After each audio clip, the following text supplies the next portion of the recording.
You know, you have millions of followers. Ang tanong ng marami, pag millions ba ang followers, million din ba ang kita? Ay! Ako, sure ako, ikaw. Parang naano ako dyan, ah. Ano, Tito Boy, siguro sabihin natin, may capacity to help others kapag ka content creator ka. Kasi, syempre, before kasi, sa empleyo, so sa opisina, malaki rin yung difference. Money is good. Money is good. Able to, help others. Tama. And it takes a lot of hard work.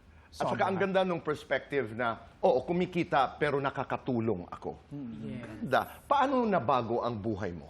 Ay, malala, Tito Boy. Talaga? Kasi like, wala ko experience na any other job. Ganon. Talagang college ako nung nag-start to. Tapos talagang, blessing siya ni universe na parang, hindi ko siya hiniling, pero dumating siya.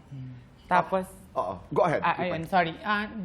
Actually, wala po akong idea kung anong gagawin ko in the future. Like, after college, talagang sinabi ko, ano kayo magiging work ko in the future? Hindi naman ako matalino, hindi naman malakas ang katawan ko, parang ganon. Tapos, bigla siyang dumating yung content creating and naiba yung nasa isip ko na mangyayari sa buhay ko. Ganda naman ang learnings doon, di ba? I mean, you Yeah. don't know, you don't always know what's gonna happen.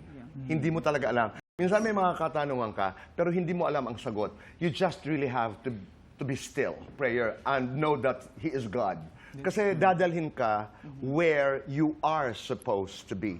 You are where you are today because you were meant to be there.